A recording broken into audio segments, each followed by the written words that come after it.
Godzilla vs. Kong crushing it in its debut over the weekend, earning $48.5 million in U.S. box office receipts, $285.4 million worldwide. Folks, that's the best box office movie performance of the pandemic era so far, but it's the fact that the simultaneous release on the HBO Max streaming platform, same day that it was released in the theaters, did not hurt box office receipts anywhere near what analysts had expected. That has Wall Street and Hollywood chattering. You got AT&T, which is the parent of HBO Max, moving higher by 0.2%, but AMC is doing incredibly well today, a big jump for that stock. Now cinema chains are pushing back on perhaps Disney's decision to release Black Widow simultaneously on Disney Plus streaming, calling for a higher share of movie revenue or a chance for exclusivity. But did Godzilla vs. Kong just set a precedent for movies going forward? Here in a Fox Business exclusive, we're joined by AMC CEO Adam Aron. Adam, okay, take your victory lap, but I need to know, are those numbers, do you have any updated numbers on Godzilla vs. Kong? Is there anything more that you can give us on that? Well, I sure can, Liz, and first of all, hello, of course. As you know, Godzilla vs. Kong is a movie about apes. And AMC has been a meme stock since January, and the Reddit crowd has tracked this pretty closely. And apparently, apes are a really good omen in the world of meme stocks. So there we go. Maybe we were always destined for this to be our first big movie.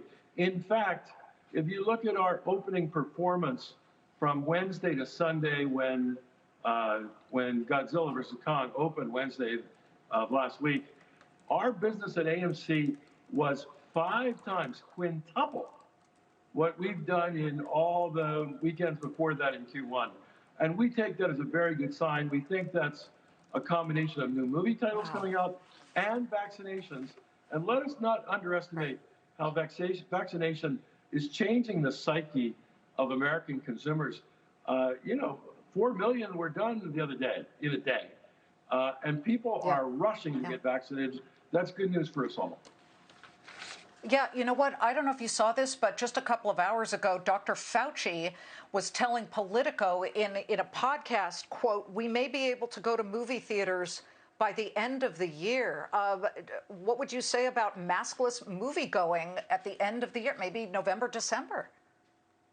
Well, obviously, we're so excited when we can lift capacity caps, when we can take masks off. But AMC is the single highest priority of our company, has made sure that safely going to theaters is our single biggest priority. We put in a whole array of safety protocols advised by both the Clorox Company and Harvard University's prestigious School of Public Health. So we're playing it cautious. We're keeping our 50% capacity caps in place. We're keeping mask wearing for now. And we're going to run our theaters this summer with the tightest safety standards we can. But think about this. More than 10 million people have come to AMC theaters in the last many months. We've not heard of even one documented case of COVID-19 being transmitted in our theaters. That's very good news that our safety protocols are working, and we're going to continue them throughout the summer. I want to get to Disney. Disney, of course, wants to simultaneous release The Black Widow, streaming on Disney Plus and in theaters. You have to tell me where you stand on that, because the success of Godzilla vs. Kong shows that just because it was released on streaming didn't hurt box office, although I guess that's sort of a counterfactual. We would never know because it was released on streaming. I watched it on streaming. It's a mistake. I should have gone to IMAX because, I want to see the gigantic lizard. Don't ignore Godzilla, Adam. That annoyed me. I'm a Godzilla fan versus, Kong. But tell me what the status is with The Black Widow and you at AMC. Well, going back to Reddit, I'm more a fan of apes than I am of lizards, for what it's worth. But look, everybody has been feeling their way as to how to get through this pandemic. And, studios and theaters have been talking about COVID rules apply. People are experimenting. But I'm not at all worried about where we are with Disney. We've been partners with Disney for decades and decades. We're going to be partnered with Disney for decades and decades to come. And if you look at what's happened with other studios who've experimented so far, Universal, who's a big advocate for this simultaneous release on the same day at home that movies hit theaters, They abandoned that concept. Warner, with a big fanfare, announced in December they were going to do it for all their movies in 2021. They found out it was not as good. They've already abandoned that concept. They've already morphed that all their movies in 2022 will hit theaters for a month and a half at least before they hit the home.